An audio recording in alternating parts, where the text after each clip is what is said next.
Thank you. All right, next question. As many members believe that Grand Lodge has funding issues, what funding sources do you see for the future for Grand Lodge? And candidate number 3 will be the first to answer. There's always the question of whether we have funding issues or we have spending issues. And the funding sources that we have, unfortunately, as with many of the lodges, has recently been dependent on our investments. And as everyone knows, investments went in the tank almost 10 years ago and have not recovered. So we do need to find a way to raise the money that we need to operate.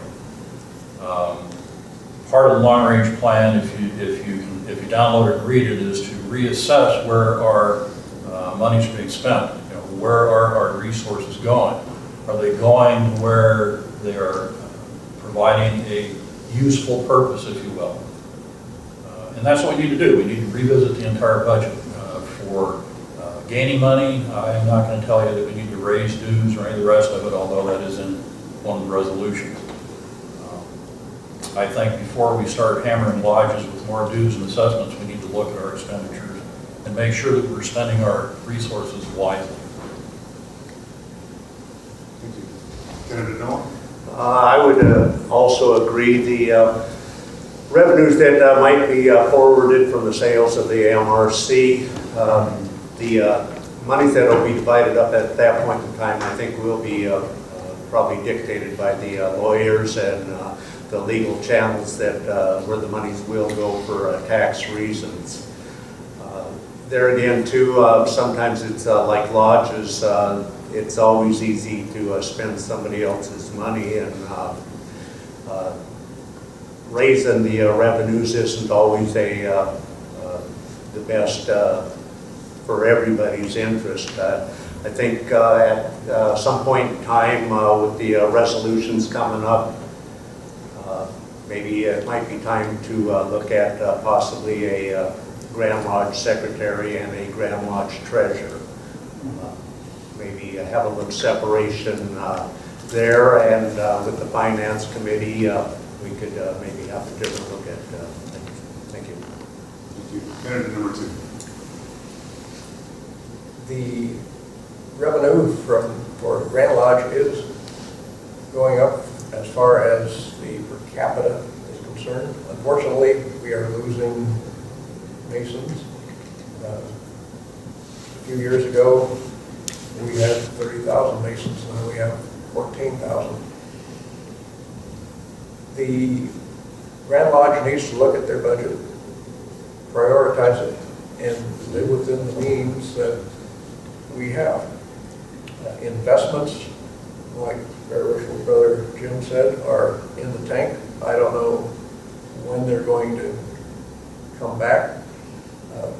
Grand Lodge does have quite a bit of money, but if it's earning 1% or 2%, that's not very good. The Grand Lodge can't keep raising per capita on the lodges. Some of the small lodges have a very tough time making their payments right now, and raising it is going to unfortunately drive some lodges out of existence. So Grand Lodge needs to prioritize and live within their means. Thank you.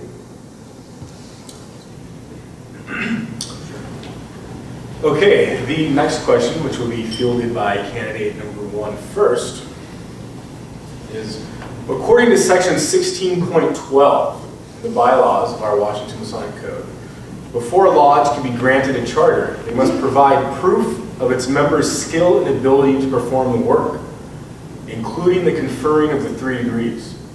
Today, there are lodges in our jurisdiction that no longer can fulfill this requirement.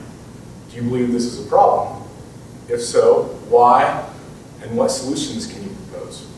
If you do not believe this is a problem, why? Basically, this is a perfect example of a long-range plan for your lodge. Unfortunately, a lot of lodges through the years, once a particular landmark for them has been broken, it does not continue.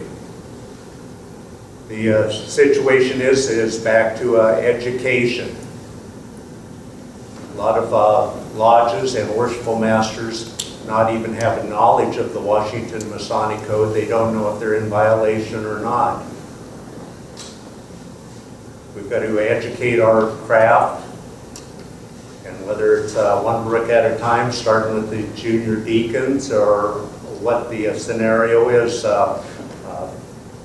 My one recommendation earlier was the fact of the proficiency in lodge management with the senior wardens competition. And it was basically to try to get skilled individuals to these so he can put the craft to work and give them good and wholesome instructions for their labor. If we do not have a good leader, it's hard to have a good, solid lodge. Thank you. Candy? Unfortunately, there are lodges that do not meet that requirement. My particular lodge, Richland Lodge 283, can't confer a fellowcraft degree without either using the lecture DVD or getting a brother from another lodge.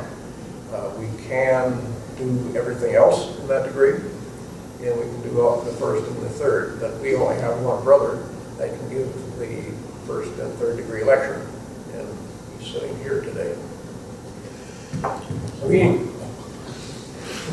We need to encourage the members of our lodges to take part in degree work, to learn the different parts, especially the lectures. The DVD lectures are okay, but nothing fulfills the candidate more than having somebody who's taken the time to learn the lectures and to present them to the candidate the evening that he gets his degree. That is an important part of becoming a Mason. As far as ritual work, there are there are some lodges that when you sit in lodge and the master and the wardens are reading their parts out of the cipher, to me that's unacceptable. The officers need to know their parts. They need to practice.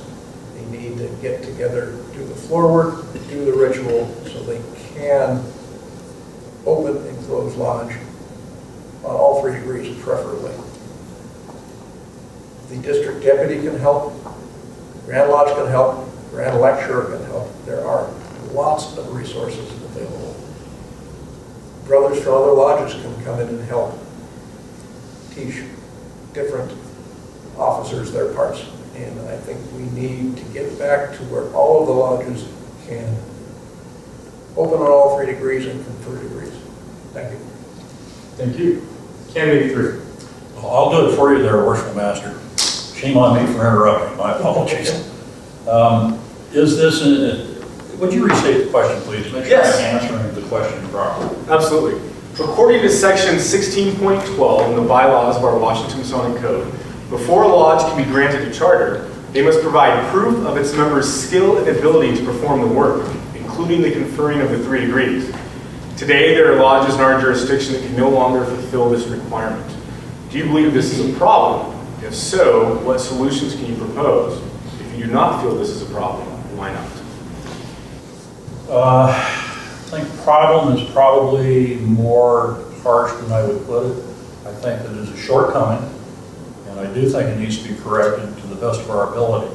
Reality is we have several of our smaller lodges that don't have enough active members to fill all the chairs. So they are forced to go outside the lodge to get other members to fill those chairs for the degree.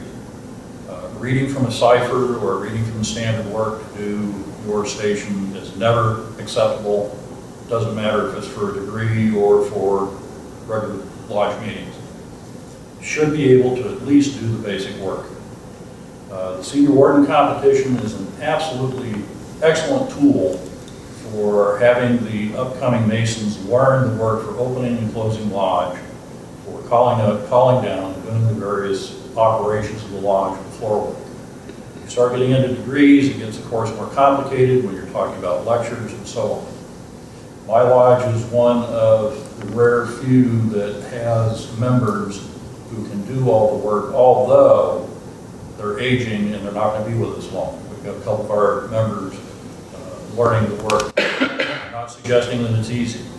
I am suggesting, however, that this is a talent that adds to the individual Mason's satisfaction with the fraternity by learning how to do this work and do it well. I will tell you that I have never enjoyed the East more than when our team absolutely nailed the work and was letter perfect. What a great feeling, the feeling of teamwork, and every lodge should be able to share that. How do you fix it? Again, it's the training, involvement, and hands-on. And the hands-on shouldn't just be from the officers, but the past masters should be involved. And the master should reach out to the past masters and ask them to mentor the officers as they go through the chariot. The district deputy should be involved and hold training for the districts, and it should be routine. I say should, it's not happening in every place. Bits and parts of it are happening, but the more that you see of that kind of work going on, the better work you're seeing in those lodges. Is it an issue? Yes, absolutely. We should be doing the best work that we can. And it's repetition, training, and hands-on, and caring.